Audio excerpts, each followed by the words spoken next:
नाल दम भरांगे राज आवे, दम नाल दम भरांगे राज आवे, जीवे कविंगा करांगे राज आवे, जीवे कविंगा करांगे राज आवे, दम नाल दम भरांगे राज आवे, दम नाल दम भरांगे राज आवे, जीवे कविंगा करांगे राज आवे, जीवे कविंगा करांगे राज आवे, मेरा जिस्मत जान ईमान भी तू, तेरा जिस्मत जान ईमान भी तू, मेरा रब रसूल कुरान भी तू, मेरा रब रसूल कुरान भी तू, सिर कदमाते दरांगी राज आवे, सिर कदमाते दरांगी राज आवे, जीवे कविंगा करांगी राज आवे, जीवे कविंगा करांगी राज आवे। ऑसम यार, ऑसम। Thank you.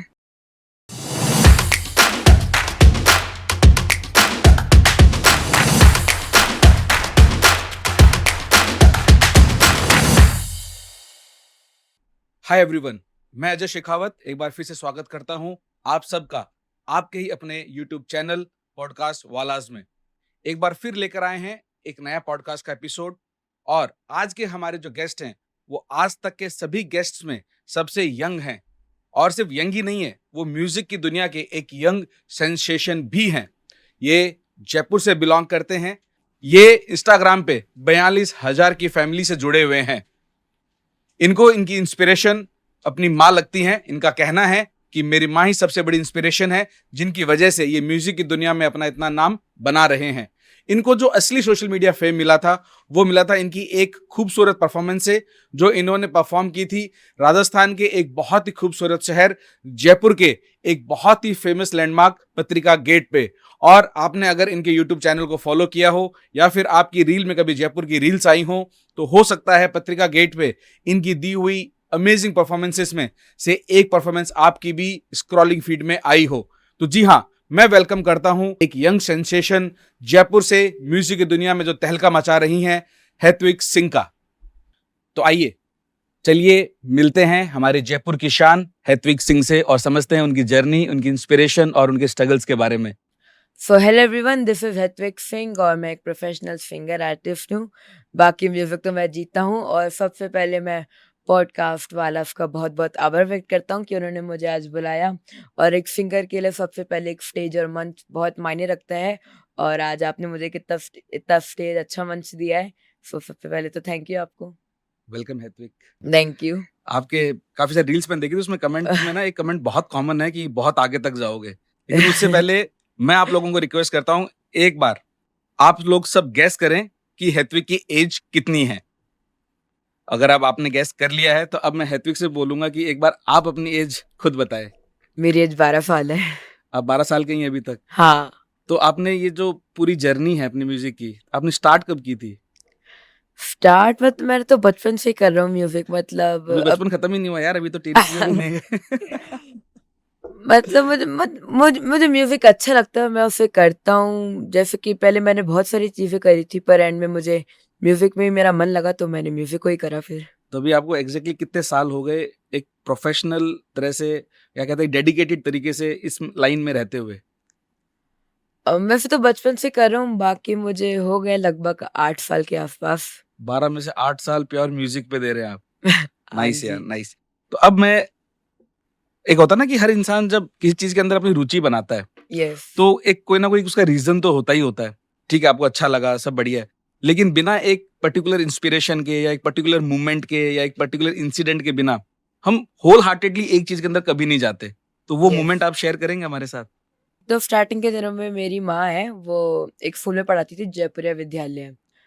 अब वो म्यूज़िक में नहीं थी, सबसे पहले मैं ये बता देता हूँ, वो म्यूज़िक में नहीं थी, वो बच्चों को पढ़ाती थी।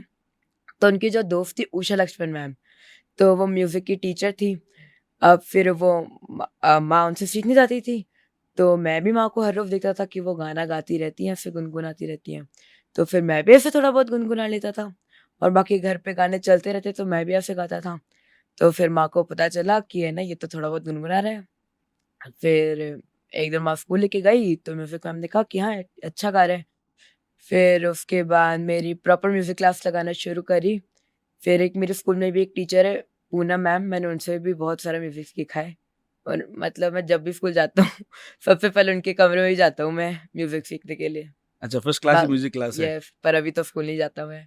स्कूल नहीं जा रहे हैं अभी आप? नहीं, अभी नहीं जाता। तो आपने अपनी मम्मा का कंट्रीब्यूशन तो हमें बता दिया, और कई बार होता है ना जी। कि किस्मत भी अपने टैलेंट को अपने पास अपने आप खींचती है, ऐसा बोलते हैं। तो म्यूजिक में कहीं न कहीं शायद आपकी डेस्टिनी थी कि जाना था, इसलिए मम्मा की एक फ्रेंड होना, उनका म्यूजिक में होना, फिर मम्मा का वहाँ जाना, फिर आपका उन सबको देखना, तो शायद कहीं न कहीं वो डेस्टिनी आपको खींच रही होगी। लेकिन यस। फिर भी जब हम ये चीज़ शुरू करते हैं, तो बहुत बार ऐसा होता है कि पेरेंट या तो बोलते हैं कि ठीक है बेटा, आपका शौक है, आप इसको शौक की तरह करें, बट एजुकेशन तो आपको डेडिकेटेडली करनी है, तो आप उस पे ज़्यादा ध्यान दो, ये साइड-साइड में करते रहो। तो आपके साथ में आपकी फैमिली में आपकी मम्मा का सपोर्ट तो आपने बता दिया, हुँ। आपके पापा का क्या सपोर्ट रहा इसमें? बस मम्मा ने तो मुझे बस यही देखा था कि ये म्यूज़िक अच्छा करे तो इसका करवाते हैं। पहले पापा दिल्ली यूनिवर्सिटी में प्रोफ़ेसर थे इंग्लिश के। अच्छा। जी। फिर उन्होंने अपनी नौकरी छोड़ दी। अब फिर उन सालों में पापा ने मुझ पे ध्यान दिया कि अब नौकरी नहीं है तो इस पे कुछ काम करते हैं। अब फिर उन सालों में हम म्यूज़िक करते गए और फिर हमें भी बहुत अच्छा रिस्पॉन्स मिलता रहा और लोगों से। अब फिर धीरे-धीरे हमने शोज़ करना भी शुरू करे, वरना पहले हम नहीं करते थे। शोज़, इवेंट्स करना शुरू करे और पापा का बहुत बिग हैंड है, क्योंकि अगर पापा नहीं होते तो मैं शायद इधर भी नहीं आ पाता। क्योंकि अगर पापा अपनी जॉब को लेफ्ट नहीं करते तो मैं शायद पॉडकास्ट में भी नहीं आता। तो आपने जैसे बताया कि आपने करीब 8 साल पहले जर्नी अपनी शुरू कर दी थी, तो आप तब 4 साल के रहे होंगे करीब-करीब, है हुँ। ना? और उसके बाद में जब आप स्टार्टिंग के टाइम में जब आप ये कर रहे थे, तो उस वक़्त उतना छोटी एज में मन में, मतलब उस एज के हिसाब से जो भी आपके ख़्याल आते थे कि भई मैं ये कर रहा हूँ, कई बच्चे तो डे ड्रीमिंग भी करते हैं कि हाँ, मैं सीधा अरिजीत सिंह, सोनू निगम की तरह कहीं स्टेज पे गा रहा हूँ, तो इस तरह के सपने आप भी देखते थे दिन में? ऐसे तो मैंने कभी सोचा नहीं है कि मैं ऐसे करूँगा। मतलब पहले मुझे म्यूज़िक के बारे में तो कुछ नॉलेज नहीं थी, वरना पहले मुझे पता भी नहीं था कि मेरी माँ म्यूज़िक सीखती है। वो तो जब मैं उनके साथ स्कूल जाना शुरू करा, तब जाके मुझे पता कि म्यूज़िक क्या होता है, वरना पहले मैंने डायरेक्टली म्यूज़िक नहीं करा था। उससे पहले भी काफ़ी क्लासेस करी थी, डांस क्लासेस, अच्छा। ड्राइंग और वगैरह-वगैरह। फिर बाद में एंड में मुझे म्यूज़िक ही अच्छा लगा तो मैंने म्यूज़िक में ही करना शुरू कर दिया। तो आपने एक टाइटल भी जयपुर का जीता था, जयपुर आइडल शो का, जयपुर आइडल जी। तो उसकी जर्नी आप थोड़ा-सा शेयर करें? उसकी जर्नी, अब जब मैंने जयपुर आइडल जीता था, तो मुश्किल से मुझे 21 साल हुआ था म्यूज़िक सीखते हुए। मतलब उस वक़्त मैं 7 साल का था बस, मुश्किल से। मुझे 21 साल हुआ था। अब फिर कुछ ऐसा प्लान तो नहीं था जीत जाऊँगा। पहले मुझे लग रहा था कि हाँ, मैं जीतूँगा। मेरे गाने के बाद मुझे ऐसा लगा कि नहीं यार, इस बार तो नहीं जीत पाऊँगा मैं। क्योंकि मुझे पहले इतना टेंशन नहीं था, पहले मैं बिल्कुल चिल डाउन था। गाने के बाद मुझे थोड़ा-सा होने लग गया। फिर हाँ, मेरा माइंड थोड़ा-सा डिस्ट्रैक्ट हो गया। फिर बाद में मुझे जब पता चला कि मैं जीत गया, मुझे बड़ा अच्छा लगा, क्योंकि जयपुर आइडल सबसे पहला ऑडिशन था मेरा सिंगिंग का और सबसे पहली बार में मैं जीत गया। अभी कुछ दिन पहले क्या हुआ था, हमारे ना एक गेस्ट आए थे। जी, वो एक अपने राजस्थान की अवार्ड विनिंग राइटर हैं, और वो, उनका नाम है तारावती सेनी नीरज जी। जी। उनको बहुत सारे अवार्ड्स मिले हैं और उनमें उनके पास एक और रिकॉर्ड है, इंडियन बुक ऑफ रिकॉर्ड्स का, sorry okay, India book of records का भी ओके। किताब है, सबसे छोटी कविता लिखने का। तो उनका ये कहना था कि जब मैंने उनसे पूछा ना कि आप राइटिंग में कैसे गए, आपका इंटरेस्ट कैसे बना? तो उन्होंने बोला कि बस मैं ऐसे ही लिखती थी, मेरे को ऐसा कुछ पता नहीं था। तो स्कूल में एक ना नाटक होना था, उस नाटक की स्क्रिप्ट मैंने लिखी, प्ले की, और वो प्ले में जिस टीम ने उस उनके लिखे हुए उस पे जो प्ले किया, वो टीम जीती। और वो बहुत, मतलब होता है ना कि एप्रिसिएशन स्कूल में मिला, स्कूल के प्रिंसिपल ने बुलाया कि अरे इतना अच्छा प्ले लिख किसने दिया? तो वहाँ से फिर उनको ना वो कॉन्फिडेंस आया। जबकि उनको भी कोई खास कोई ऐसी प्रोफेशनल राइटिंग नहीं करी थी और वो सिर्फ़ और सिर्फ़ 8th क्लास में थी तब। तो कई बार इस तरह के ब्रेक थ्रू जो होते हैं लाइफ़ में, वो शायद आप, मैंने कहा ना कि डेस्टिनी आपको कहीं न कहीं लेके जाना चाहती थी वहाँ वो। तो चलो ठीक है, अब यहाँ समझ में आ गया कि आपने वो अवार्ड तो जीत लिया। आपको यकीन नहीं था और कई बार क्या होता है कि जब आप बहुत कॉन्फिडेंट नहीं होते हो और आप जीत जाते हो, उसके बाद में एक फेम मिलती है, लोग आपको आस-पास वाले बहुत अच्छे से जानने लग जाते हैं, अचानक से जो रिस्पेक्ट मिलने का जो लेवल होता है वो बहुत अप हो जाता है। तो उसके बाद का इमीडिएट उसके बाद का जो फेज़ रहा होगा 2, 4, 6 महीने, उसमें क्या बदलाव आया शो के जीतने से पहले और उसके बीच में? सबसे पहले तो मैं ऑडिशंस तो दिए थे, जयपुर आइडल के सबसे पहले ऑडिशंस थे। मुझे कुछ भी आइडिया नहीं था क्या हो रहा है, कुछ भी आइडिया नहीं। अब एक दिन माँ ने बोला कि चलो, चलते हैं बाहर, आपका सिंगिंग का राउंड है। मुझे कुछ पता ही नहीं था क्या हो रहा है। मैं तो चला गया अपना, हो गया बस, हाँ, सब कुछ हो गया। अब क्या मेरे एक और बात है, मेरे पेरेंट्स को है ना बहुत डर लग रहा था कि इतना इतना बड़ा स्टेज है, फिर वो कैसे कर लेगा? अब मेरे साइड में कुछ है ना ऐसे डांसर्स भी थे, जो मेरे गाने के साथ डांस कर रहे थे। अब बहुत डर लग रहा था कि कहीं ये झंझट ना हो जाए, कहीं इसको डर ना लग जाए। अब होता है ना कि पहली बार आप जब स्टेज पर करते हो तब थोड़ा-सा नर्वसनेस आ जाती है, बिल्कुल आती है। तो मुझे ऐसा कुछ नहीं हुआ था। कुछ भी नहीं हुआ था। कुछ भी नहीं। ये भी कई बार होता है ना, बच्चों में इनोसेंस बहुत आता है। जब जब आप बहुत छोटी एज में कोई चीज़ सीखते शुरू करते हैं, जैसे साइकिल ही ले लो, तो एक आदमी अगर बड़ा होने के बाद में जब कार सीखता है ना, तो उसको बहुत डर लगता है कि अरे यहाँ ना बिठ जाए, वहाँ ना बिठ जाए, ये ना हो जाए, वो ना हो हाँ। जाए।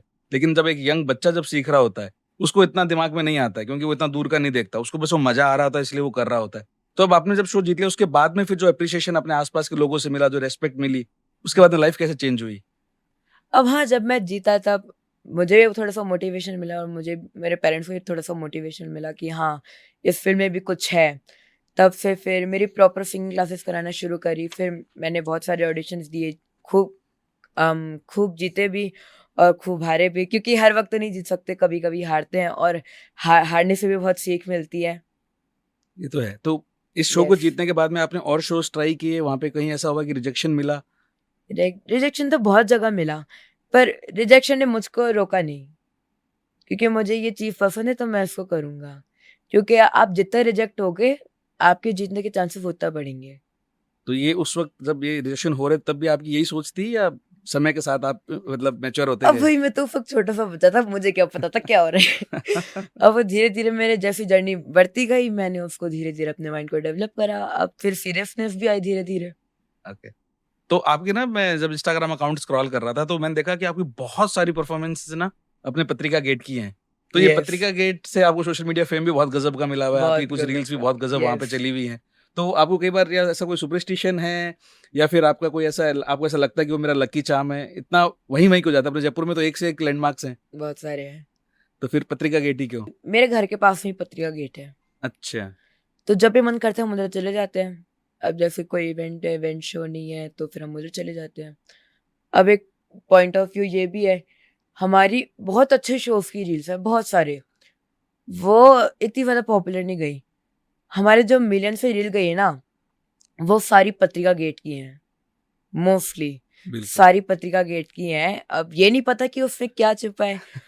और हमारी जर्नी भी पत्रिका गेट से शुरू हुई थी। अच्छा, स्टार्ट भी वहीं से किया हुआ है? हाँ, तो आपकी जो पहली रील है वो भी पत्रिका गेट की ही है शायद?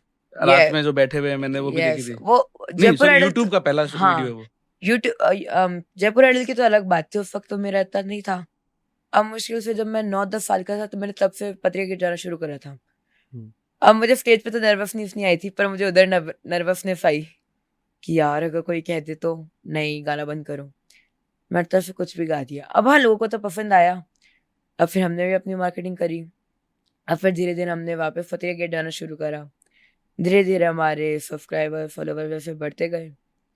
अब फिर हमको भी मोटिवेशन मिला। लोगों ने हमको चीयर अप करा। अब फिर धीरे-धीरे ऐसे करते-करते इतना सब कुछ हो गया।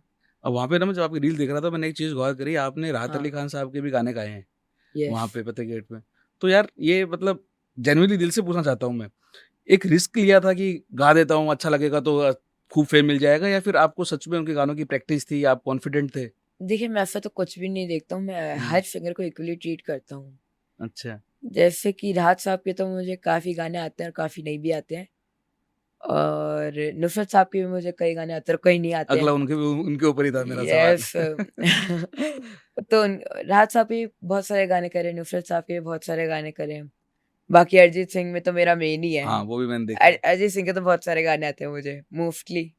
तो ये रीज़न मतलब इन सिंगर्स को ही पिक करने का रीज़न क्या मतलब उनकी जो स्टाइल है वो पसंद थी या उनके गानों के लिरिक्स बहुत पसंद आए? क्या लगा? सबसे पहली बात पहले तो मैं क्लासिकल गाने करता था बहुत। ओके। अब भाई पब्लिक में तो कोई क्लासिकल गाने नहीं सुनता है। तो फिर मैंने बाद में क्लासिकल गाने को साइड में रखा, फिर थोड़ा-सा बॉलीवुड में गया। बॉलीवुड गाने करना शुरू करे। अब फिर मेरे पेरेंट्स और है ना सभी लोगों ने एक बात नोटिस करी कि मेरी अरिजीत सिंह में अच्छी आवाज़ आ रही है। मतलब मैच खाती है मेरी आवाज़ उससे थोड़ी बहुत। ओके।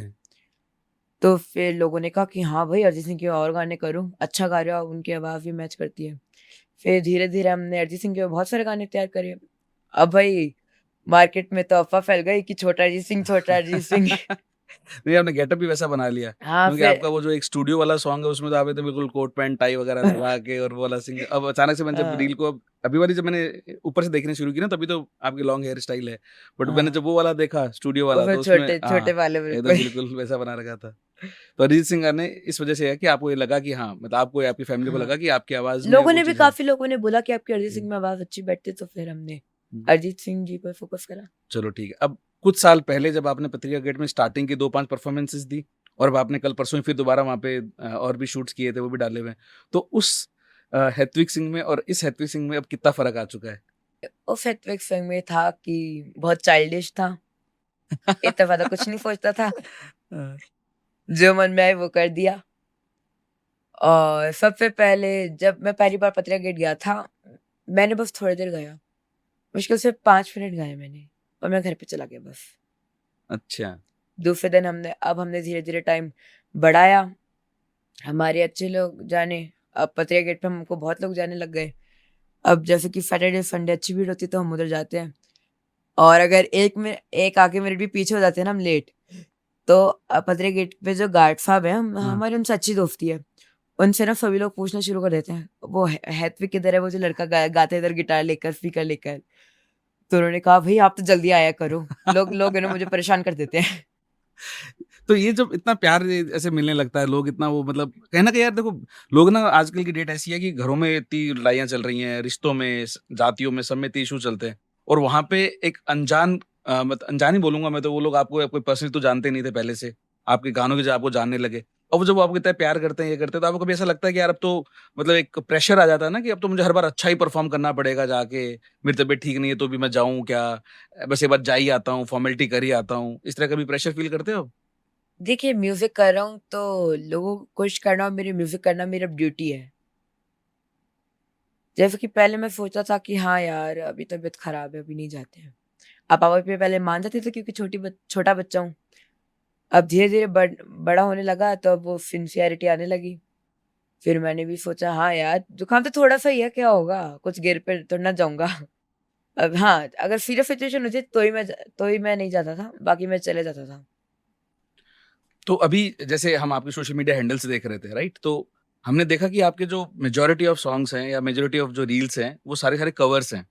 तो आपका कुछ ऐसा मन है या आपने ऑलरेडी ट्राई किया है या आगे ट्राई करने वाले हैं जहाँ पे आप खुद ओरिजिनल सॉन्ग्स पे काम करना चाहते हो? खुद लिखे हुए या किसी से अपने लिए लिखवाए हुए, इस तरह का कुछ प्लान कर रहे हैं आप? तो देखिए ओरिजिनल पे तो अभी काम चल भी रहा है। अब जैसे-जैसे वक़्त बढ़ेगा मैं भी खुद मन में प्रोसेस होगा बाकी अब अब मैं अकेले तो कोई सॉन्ग प्रोड्यूस नहीं कर सकता। एक सॉन्ग प्रोड्यूस प्रोड्यूस करने के लिए एक पूरी टीम होती है और अभी हमारे पास टीम है पर अभी रिसोर्सेज़ इतने नहीं हैं।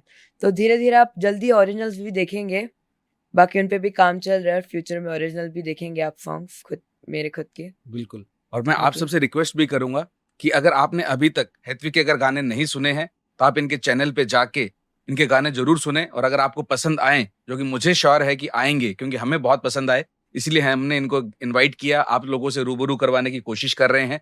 तो आप लोग अगर पसंद आए तो आप इनको सपोर्ट कीजिए ताकि आगे चल के अपने ओरिजिनल्स भी लेकर आएँ और राजस्थान ही नहीं, पूरे इंडिया में इनके लोहे का डंका बजता है ना, वो वाला बजना चाहिए। तो ऋत्विक, अब मेरा अगला सवाल जो है वो है एक आवाज़ से रिलेटेड एक पर्सनल डाउट है मेरा कि सिंगर बनने के लिए एक अच्छी आवाज़ होना ज़रूरी है या अगर आपको ये जितने भी क्या बोलते हैं धुनें, म्यूज़िक उन सब की अंडरस्टैंडिंग हो, आपकी आवाज़ थोड़ी अलग हो, फिर भी आप एक अच्छे सिंगर बन सकते हैं? देखिए सिंगिंग में सबसे पहले तो आवाज़ होना चाहिए और आवाज़ से बड़ा रोल होता है आपके मोटिवेशन का। जैसे कि समझ लीजिए आपका उसमें कितना मन है और आप उसमें कितना सैक्रिफाइस कर सकते हैं। अब जैसे कि मैं तो स्कूल नहीं जाता अभी, मेरा तो स्कूल हो गया है बस खत्म। तो मैं तो अभी स्कूल नहीं जाता, तो मेरा अभी पूरा कंसंट्रेशन सिंगिंग पर है। क्योंकि हाँ भाई, अब सिंगिंग शुरू कर दिया तो अब मेरी ड्यूटी है कि उसको मैं पूरा करूँ। बाकी आपकी आवाज़ अच्छी होनी चाहिए। फॉर एग्ज़ाम्पल नुसरत साहब हैं, नुसरत साहब जी, तो उनके माता-पिता ने उनको कह दिया था कि नहीं भाई तेरी आवाज़ अच्छी नहीं है, तू मत कर। पर नुसरत साहब जी का उसमें बहुत मन था। वो दिन-रात प्रैक्टिस करते गए, दिन-रात, दिन-रात। उनकी आवाज़ नहीं थी गाने गाने वाली, उनकी आवाज़ नहीं थी। पर उन्होंने उस आवाज़ में इतना गाया, उन्होंने इतनी प्रैक्टिस करी, उन्होंने उस आवाज़ में इतनी फ़ील डाली कि उनके आवाज़ से अपने आप ही निकल गई वो धुन। सही अब बात है। कुछ लोगों को होता है ना कि हाँ, हम तो गाएँगे, पर उनको पता नहीं है कि वो कैसे करना है। करेक्ट, उनको बस लगता है कि है ना हम ऐसे गा लेंगे। उनको ये उस उनके पीछे का नहीं पता।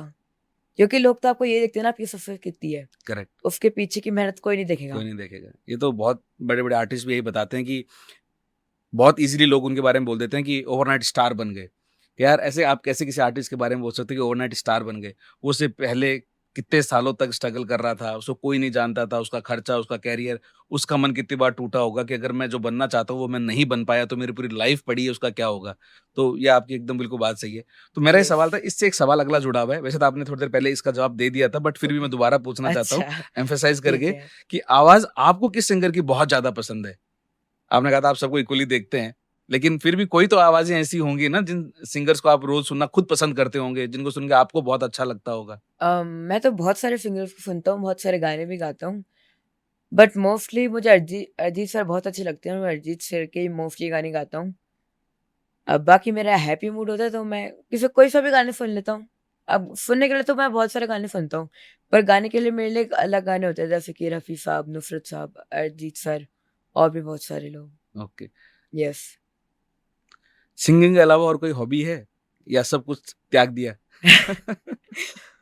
पहले मेरा ड्राइंग में बहुत इंटरेस्ट था। हुँ, मेरी ड्राइंग की क्लासेस लगाने का भी सोचा था, पर मैंने मना कर दिया।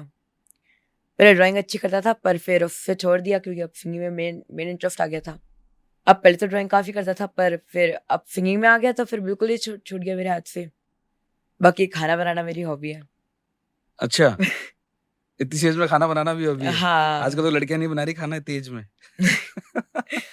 नहीं अब मुझे फ्री टाइम में मतलब भूख लगती है ना, तो फिर हाँ। मैं अपने खुद ही खाना बना लेता हूँ, जैसे कि भेलपूरी। अच्छा, आपकी जितनी भी डिशेज़ आपने अभी तक बनाई है, उसमें सबसे अच्छी आपको खुद को कौन-सी लगती है आपकी बनाई हुई डिश? भेलपूरी। भेलपूरी आपको खुद की बनाई हुई सबसे अच्छी लगती है। यस। और पापा का क्या बना पापा करते हैं कुकिंग? पापा कुछ मेरे हाथ से खाते ही नहीं है। तो आपकी भेलपूरी पापा को अच्छी नहीं पापा लगी? नहीं, अच्छी तो लगती है, कभी-कभार खा लेते हैं, पर कभी-कभार नहीं खाते हैं क्योंकि मोस्टली अच्छा। शाम को बनती है फिर। हाँ। और पापा ऐसे चाय लवर, अच्छा, तो वो चाय के साथ भेलपूरी नहीं खाते हैं। ओके, चाय का बाकी स्वाद घर में खराब हो सब जाएगा। हाँ, मूड खराब हो जाएगा। नहीं, ये चाय वालों के साथ समस्या है, मेरी मम्मी की हाँ। भी यही हालत है, कि चाय के साथ मुझे कुछ मत दो, मैं पहले चाय पी लूँगी। इवन अगर मिठाई भी है ना, अगर मम्मी को खानी है तो मिठाई भी छोड़ देंगी, बोले नहीं, नहीं, पहले मेरी चाय इतनी इम्पोर्टेंट है। तो चाय लवर्स का तो मैं खुद भुगत-भोगी हूँ, घर में देख रहा हूँ, तो I can relate to it. Okay. आपकी ऐसी कौन-सी एक्टिविटी, टास्क, हैबिट है, जिस पे आपको मम्मी-पापा का बहुत प्यार और एप्रिसिएशन मिलता है? और दूसरा इसका उल्टा भी बताना जिस पे आपको खूब सुनने को मिलता है? पापा से एप्रिसिएशन इस बात का मिलता है कि मैं उनकी बात सुनता हूँ। आजकल बच्चे नहीं सुनते भाई, मेरी बेटी नहीं सुनती मेरी। एप्रिसिएशन तब नहीं मिलता जब मैं बात नहीं सुनता हूँ। अच्छा, तो दोनों आप करते रहते दिन भर, हाँ, आधी बात मानते हो, आधी नहीं मानते। हाँ। और मम्मी की तरफ से?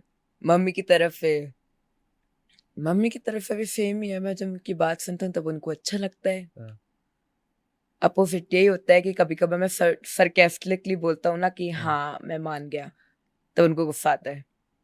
ये तो हर माँ-बाप की प्रॉब्लम है। ठीक है, तो अभी जो अपना अगले जो सेट ऑफ क्वेश्चन्स हैं, वो थोड़े से अगले आपकी लाइफ के अगले 2-5 साल से रिलेटेड मैं सवाल पूछना चाहूँगा। ओके। तो आप जैसे पहले बताया कि आप पहले इतना नहीं सोचते थे कि क्या करना है, क्या नहीं करना है या फिर इवन आपके फर्स्ट कॉम्पिटिशन में भी आपने इतना उसको मतलब सीरियसली सीरियसली नहीं नहीं लिया लिया। क्योंकि आपको इतना आप ही बोलोगे आपने इतना उसके बारे में सोचा ही नहीं तो कहाँ से लेते। लेकिन अब तो बहुत समझ बढ़ रही है, अब हुँ। तो बहुत सारे लोगों से मिल रहे हो, हमने आपके जब सोशल मीडिया हैंडल देखे तो हमें दिख गया आप कहाँ-कहाँ जा रहे हो, पुलिस अकेडमीज़ में आप परफॉर्म कर रहे हो, अलग-अलग इवेंट्स में आपको बुलाया जा रहा है, आप हर जगह जा रहे हैं। तो अब तो बहुत सारे लोगों से इंटरेक्शन भी बढ़ गया। अब आपके मन में कोई प्लान है अगले 2 साल, 3 साल, 5 साल में कि मैं क्या-क्या करने वाला हूँ? देखिए, लोगों के तो बहुत बड़े-बड़े प्लान होते हैं कि हाँ, हम ऐसे करेंगे, हम वैसे करेंगे। मेरा तो बस ये इंटेंशन है कि कुछ आप किसी भी फील्ड में हो, उस फील्ड में आपको सबसे पहले उसमें अच्छे बनने के लिए उससे पहले आपको सबसे अच्छा इंसान बनना होता है। अगर आप अच्छे इंसान नहीं हो, तो कोई भी आपकी रिस्पेक्ट नहीं करेगा, कोई भी नहीं। ठीक है, तो एक आप पहला एक बोल दोगे आपको एक अच्छा इंसान बने रहना है, फिर यस। उसके बाद में? अगर आप अच्छे इंसान नहीं हो, तो कोई भी नहीं करेगा। अगर आप अच्छे इंसान हो, तो तभी लोग आपकी रिस्पेक्ट करेंगे, तभी लोग आपकी कला को निहारेंगे। अब जैसे कि मैं तो सिंगिंग में हूँ, अब और भी बहुत सारी फ़ील्ड्स हैं, तो हर फ़ील्ड में अपना-अपना सब कुछ देना पड़ता है, बिल्कुल, क्योंकि कुछ खोने के लिए का क्योंकि कुछ पाने के लिए कुछ खोना पड़ता है। बिल्कुल। तो अभी करियर में जो अगले मतलब होता है ना कि मैं अब सिंगिंग में हूँ, तो मैं हुँ। सिंगिंग में अगले 2 साल, 5 साल बाद अपने आप को कहाँ देखना चाहता हूँ? देखिए, मेरा कुछ ऐसा ड्रीम तो है कि हाँ, मैं बहुत बड़े-बड़े स्टेज पे परफ़ॉर्म करूँ, पर ऐसा भी नहीं है कि नहीं यार, मेरा नहीं हो पाया, मैं तो दुखी हो गया। मेरा ऐसा मैं उनको सीरियसली नहीं लेता हूँ इन बातों को। मेरा अगर अच्छा रिस्पॉन्स रहा तो मैं उसको फिर उस पे वर्क करता हूँ, और अगर अच्छा नहीं रहा ना, तो मैं उस पे और ज़्यादा वर्क करता हूँ। क्योंकि जैसे कि अगर मुझसे कोई आगे आगे कह रहा है कि हाँ, आपने अच्छा गाया, तो मैं उस पे काम करता हूँ। और अगर लोग कहते हैं कि नहीं, आपने उस पे ऐसा नहीं करा, आपने उस पर ध्यान दीजिए, तो मैं उन लोगों को स्पेशली थैंक यू कहता हूँ, क्योंकि वो मुझे मेरी कमियाँ बताते हैं और फिर मैं उन कमियों को ठीक करता हूँ। क्योंकि अब ऐसा कुछ काम करना है कि लोग कुछ बोले भी और कुछ लोग बोल ही ना पाए कुछ भी। अच्छा, सही है। मतलब ये बहुत अच्छी बात लगी यार, वरना जनरली जब ये सवाल किससे भी पूछते हैं ना, तो अ, जो भी होते हैं, इवन एडल्ट क्यों ना हो, वो फटाफट अपना प्लान बताने लगते हैं। मैं अभी ये कर रहा हूँ, मैं ये सीखने वाला हूँ, मैं ऐसा भी कर दूँगा, फिर मैं उसके बाद मैं ये करने वाला हूँ, फिर मैंने सोचा है कि मैं अपना स्टूडियो सेटअप वगैरह-वगैरह, मतलब कुछ ना कुछ बहुत सारे प्लान्स लेके चलते हैं। तो इससे कई बार क्या होता है कि दिमाग में बहुत क्लटर कलेक्ट हो जाता है, उसका प्रेशर बन जाता है। क्योंकि हमने एक ना जयपुर के एक इन्फ्लुएंसर हैं, तो उनका जब हमने पॉडकास्ट किया था, तो उन्होंने बताया था कि जब उन्होंने नए-नए वो इन्फ्लुएंसर बने, तो उनके ऊपर ना ये प्रेशर बहुत ज़्यादा धीरे बढ़ने लग गया कि मुझे रोज़ कुछ ना कुछ पोस्ट करना है। अब रोज़ कुछ पोस्ट करने के लिए कुछ शूट करना पड़ेगा। अब कुछ शूट हो गया तो उसको एडिट कराना पड़ेगा, और वो उस वजह से वो बोल रहे थे कि उनका बिहेवियर ना चिड़चिड़ा हो गया था।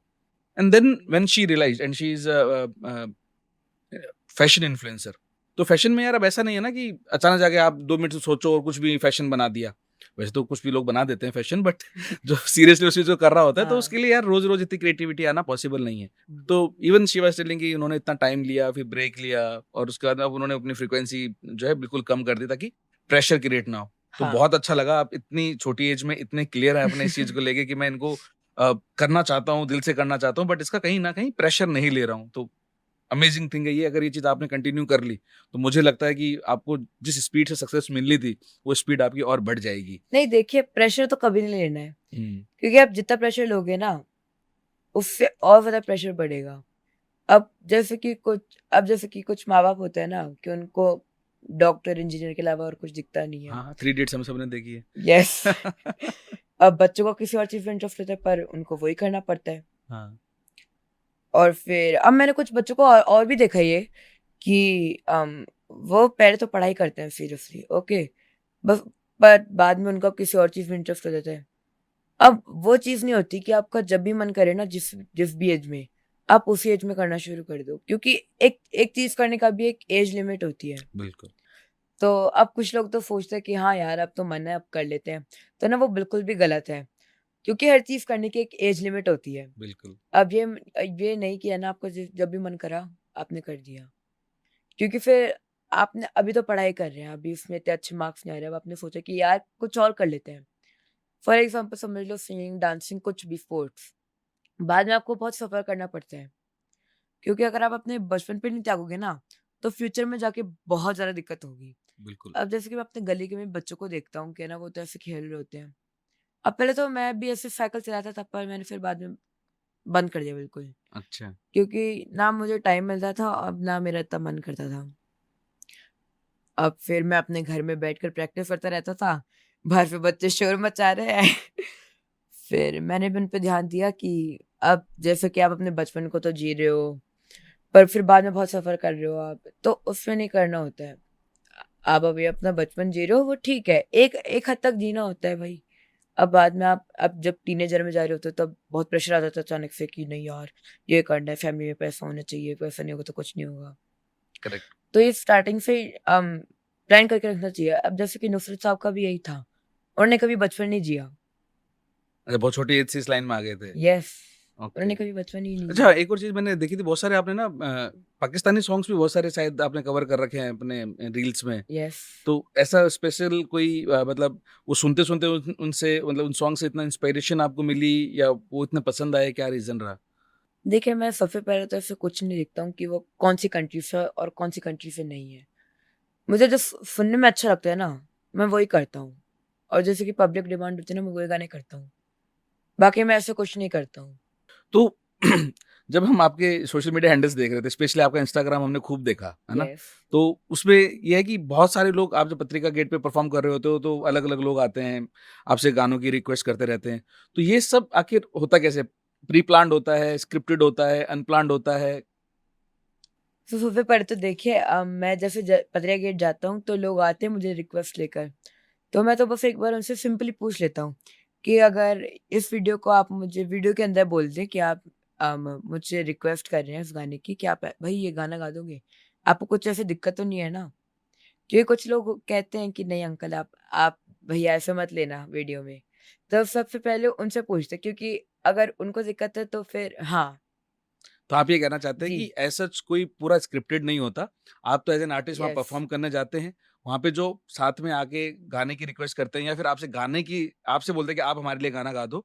तो आप उनसे ये रिक्वेस्ट कर लेते हैं कि अच्छा ठीक है, तो आप ये हाँ रिक्वेस्ट जी, एज़ ऑन कैमरा कर दो, हम इसको रिकॉर्ड कर लेंगे और इसको यस, अच्छी तरह से प्रेज़ेंट कर देंगे। जी। अदरवाइज़ ये प्रैंक्स वगैरह की तरह फुल्ली स्क्रिप्टेड नहीं होता है। नहीं, नहीं। तो इस क्योंकि वैसे सही बात है, क्योंकि अगर आपने बहुत हाँ, सारी रील्स में देखा कि पूरे पत्रिका गेट की जितनी भी स्टेयर्स हैं, उन पे हुँ, 100-100, 200, 300 लोग तक बैठे रहते हैं जी, और इतना चीयर अप कर रहे होते हैं, तो सही बात है, हुँ। वो तो स्क्रिप्टेड लगता भी नहीं है। इतने सारे लोगों को थोड़ी ना बोल सकते हैं कि करके कि करेक्ट। आप ऐसा मत करना, ऐसा लेकिन मत कई करना। गानों पे यार बहुत गज़ब की चीयर मिलती है। आपका एक गाना है जिसमें आपके उस रील के ऊपर आपने वो लिखा हुआ भी है कैप्शन कि व्हेन हैट्विक फॉरगॉट द लिरिक्स ऐसा कुछ करके, और बट उसके बाद में आप उनसे जो भी आपसे रिक्वेस्ट कर रहे थे, आप उनसे एक दो बार हाँ, पूछते हैं और फिर आप शुरू करते हैं। आपने हाँ, उस रील की कमेंट डेफिनिटली शायद देखे ही होंगे। हमने देखे तो उसमें आप उस ओपनिंग को ना लोगों ने बहुत गज़ब बहुत प्रेज़ लेकर किया है। हाँ, हाँ, तो हाँ। अभी आप तैयार होइए, थोड़ी देर बाद आपको उसके जो वो वाला सेम अंतरा है हमारे लिए भी और हमारी ऑडियंस के लिए भी गाना है। मुझे सच्ची में याद नहीं था मतलब मैंने फिर घर पे प्रैक्टिस करी थी उस गाने की बहुत। मैं अचानक से उसका अंतरा भूल गया। अब मैंने सोचा यार अब क्या करूँ? इतने सारे लोग बैठे सामने कोई दूसरा गाना गा भी नहीं सकता क्योंकि मैंने तो बोल भी दिया कि इनकी रिक्वेस्ट आई है। हाँ, I am gonna Singh this song. फिर मैंने बहुत धीरे-धीरे सोचा, मुझे याद नहीं आई तो फिर मैंने कहीं और से एक गाना शुरू कर दिया। अच्छा, लेकिन वो ओपनिंग तो अ, बहुत धमाल की है। अभी अपन गाएँगे हाँ, वो। उससे पहले मैं 2-3 आपके एक्सपीरियंसेस पे सवाल लेना चाहता हूँ, फिर अपन यस, रैपिड फायर की तरफ चलेंगे। जी। आज तक का सबसे मतलब होता है ना कि एक ऐसी रिक्वेस्ट जो आपको, या रिक्वेस्ट या कॉम्प्लीमेंट या फीडबैक जो भी समझो, इस तरह की पब्लिक प्रेज़ेंस में आपने कुछ परफ़ॉर्म किया हो उससे पहले या परफ़ॉर्म करने के बाद, कोई ऐसा amazing moment as a memory आपको हमेशा मोटिवेट करती रहेगी वो मेमोरी? ऐसी कोई सिचुएशन, इंसिडेंट, इवेंट, फीडबैक आपको मिला हो, जो आपको बहुत प्यारा लगता हो? तो फिर मेरे साथ पतरा गेट पे भी कुछ बहुत क्रेज़ी इंसिडेंट्स हुए हैं, जो मुझे भी कई बार हैरान कर देते थे। तो एक बार तो ये हुआ था कि हम 2-3 लोग कोटा से आए थे। अब हम मैं तो रात को आया था क्योंकि रात को ही आने का टाइम मिल पाता है मुझे। अब अब उन्होंने मुझे कहा कि हम आपका 2 बजे से इंतज़ार कर रहे हैं और मैं आया था पतरा गेट 8 बजे। अच्छा। मैं तो सरप्राइज़ हो गया क्योंकि फिर पापा ने कहा कि अरे आपको इतना वेट करने की क्या ज़रूरत थी? इंस्टाग्राम पे हमारा नंबर है आप उस पे कॉल कर लेते कि अंकल कब तक आओगे? पर फिर उन्होंने सोचा कि नहीं आप डिस्टर्ब हो जाओगे तो। फिर हमने कहा कि है ना नहीं ऐसे तो ठीक है। फिर हमने उनको कुछ गाने सुनाए अब उन्होंने कहा कि हमारे तो सिर में दर्द हो रहा था, बहुत भयंकर वाला। आपकी जैसी आवाज़ सुनी ना सब कुछ ठीक हो गया। मैंने कहा थैंक यू क्यों इट्स माय प्लेज़र मैं किसी के काम आया। तो फिर अब मुझे उस इंसिडेंट से मिला कि हाँ यार, अब ये मेरी ड्यूटी है। अब ये मेरी ज़िम्मेदारी बनती है कि मैं ऐसे ही करता रहूँ। अच्छा काम करता रहूँ, ताकि यस, ये जो कॉम्प्लीमेंट होते हैं ना, ये हाँ, आप स्क्रिप्ट या पैसे देके जल्दी से एक अननोन से हाँ, खरीद भी नहीं सकते। ये अगर उस बंदे को जी, सच में फ़ील हुआ होगा, जो वहाँ पे इतने हाँ, टाइम से बैठा हुआ था, जब वो बोलता है तो वो आपको भी टच तो होता ही है। यस। मुझे सच में पहले शॉक हो गया था कि यार, इतनी देर तक कैसे वेट कर सकते हैं? मतलब 8-9 घंटे, वो भी पतरे गेट पे बैठे हुए, धूप में। गर्मियों की टाइम की बात है, अच्छा। कड़क धूप में। मैंने कहा यार सच्ची में thank you, really thank you. और फिर एक मेरे साथ ये भी हुआ था कि मेरा एक 15 गेट पे शो था, संडे का दिन था, शो सारा एंड हो गया। अब फिर मेरे पास कोई भैया आए, उन्होंने कहा कि भाई तूने बहुत अच्छा गाया। मतलब मेरा बिल्कुल डिप्रेशन में था, मेरा हार्ट ब्रेक हो गया था। मैंने कहा अरे, उन्होंने कहा कि तेरे जैसी आवाज़ सुनी ना मुझे बहुत अच्छा लगा, बहुत सूदिंग आवाज़ है तेरी। फिर मुझे उधर से भी मोटिवेशन मिला कि हाँ यार, ऐसे मुझे और लोगों को खुश करना है। अब जैसे कि मैं रोने-धोने वाले गाने बड़े अच्छे गाता हूँ। लोग कहते कि आप रोने-धोने वाले गाने बहुत अच्छे गाते हो। मैंने कहा थैंक यू। पर अब मैं हर जगह रोने-धोने वाले गाने थोड़ी ना गा सकता हूँ। नहीं, नहीं। अब जैसे कि एक बार शादी में बुलाया था। शादी में रोने-धोने वाले गाने थोड़ी ना गा सकता हूँ। 2-4 गलती से गा दिए थे। कोई कोई किसी ने कह दिया, "अरे भाई ऐसे मत गाना गाया करो।" बहुत इमोशनल हो गया था मैं तो। फिर थोड़े से हैप्पी गाने गाने शुरू करे, फिर लोगों को वो भी अच्छे लगे। क्योंकि आप अब आपको ऐसे भी देखने पड़ेंगे ना, अब आपको जो पसंद आया वही थोड़ी ना गा सकते हो। करेक्ट, आप पब्लिक डिमांड जैसी होगी आपको वैसे गाना पड़ेगा, एब्सोल्युटली। और आपका एक वो राइट? ओपन माइक वाला जो एक्सपीरियंस था। सो मेरे साथ एक इंसिडेंट हुआ था Allen college of art and fashion design, याद नहीं है मुझे इतना। तो उधर 2 दिन का ओपन माइक था। सो पहले दिन तो गया अच्छा था, मेरा अच्छी परफॉर्मेंस हुई, सभी लोगों को बहुत अच्छा लगा। अच्छा सर्टिफ़िकेट और ट्रॉफ़ी मिल गई, मेरा तो हो गया बस। फिर उनके जो प्रिंसिपल थे कॉलेज के, उन्होंने कहा मुझे कि आपने बहुत अच्छा गाया, कल हमारा लास्ट है, तो कल भी ज़रूर आइएगा। हमने कहा ठीक है। फिर हम दूसरे दिन भी गए, अच्छा हुआ। अब मैं जब स्टेज से उतरा तब उन्होंने मुझे बोला प्रिंसिपल सर ने कि आपने बहुत अच्छा गाया, मुझे बहुत अच्छा लगा। मैंने कहा थैंक यू सर। उसके बाद फिर हम बाहर गए, तब एक दीदी आई। अब उन्होंने बोला कि है ना, तो बेटा तुमने बहुत अच्छा गाया, मेरी फैमिली तो मुझे सपोर्ट नहीं करा, पर तुम्हारे जो पापा तुम्हारे लिए कर रहे हैं ना, मेरे पापा ने ऐसा कभी नहीं करा। अब वो थोड़ा-सा इमोशनल हो गई। अब मुझे बिल्कुल अच्छा नहीं लगता है कि जब कोई मेरे सामने इमोशनल होता है, कि मुझे अच्छा लगता है कि हाँ, लोगों को अच्छा लगा मेरी परफॉर्मेंस, पर मैं इतना भी नहीं चाहता हूँ कि वो रोना शुरू कर दें। तो मैंने कहा, "अरे दीदी आप रोइए मत प्लीज़।" क्योंकि मुझे बड़ा दुःख होता है कि मेरे गाने से कोई रो रहा है। फिर उन्होंने कहा कि हाँ, आपने सच में बहुत अच्छा गाया और आपके जो पापा कर रहे हैं ना, ऐसे कोई पापा नहीं करते। मैंने कहा thank you and special thanks to papa. Correct, नहीं, नहीं, ऐसे तो ये क्रेडिट बनता हाँ। है पापा को। फिर जब हम बीच रास्ते में थे तब पापा ने मुझे बताया कि प्रिंसिपल सर ने आपको कुछ बताया? मैंने कहा नहीं। उन्होंने कहा कि प्रिंसिपल सर ने ज़बरदस्ती आपको 11,000 रुपए पेटीएम करे। मैंने कहा सही है, वेरी गुड।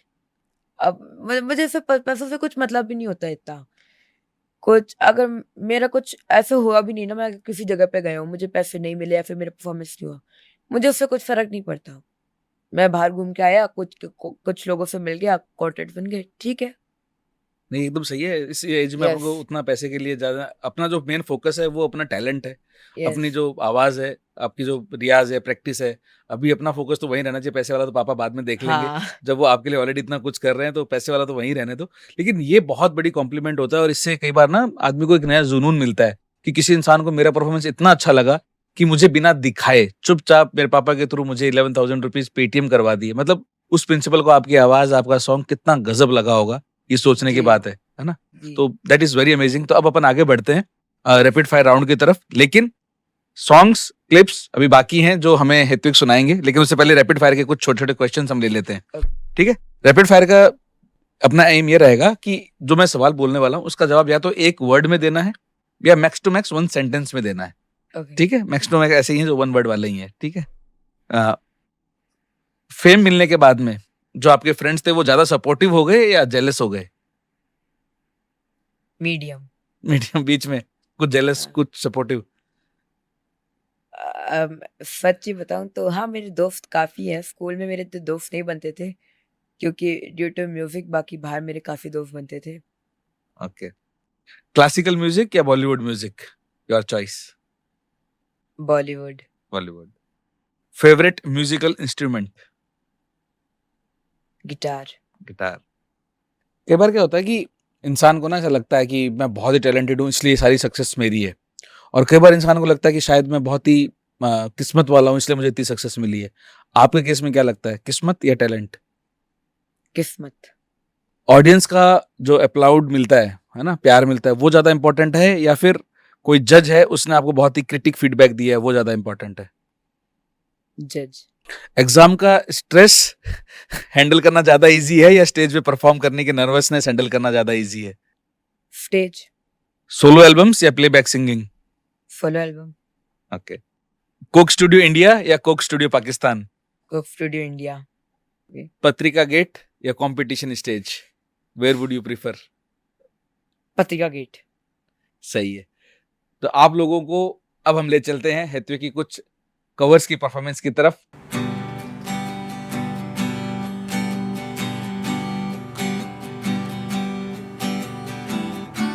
होठों पे आई मेरी जान दुहाई, हाय लंबी जुदाई, 4 दिनों दा प्यारी और बड़ी लंबी जुदाई, लंबी जुदाई, होठों पे आई मेरी जान दुहाई, हाय लंबी जुदाई, 4 दिनों दा प्यारी और बड़ी लंबी जुदाई, लंबी जुदाई।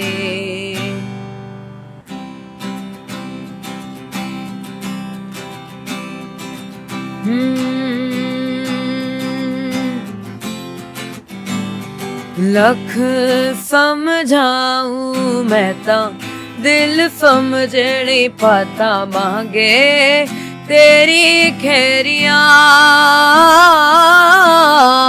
सोना था तेरा वे झूठा, रंग 2 दिनों में छूटा, कैसे भुलाऊं बेरिया,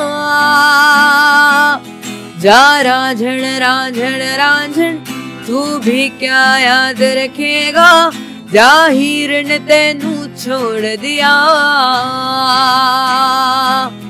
जा रांझण रांझण रांझण तू भी क्या याद रखेगा, जाहिर ने तेनू छोड़ दिया।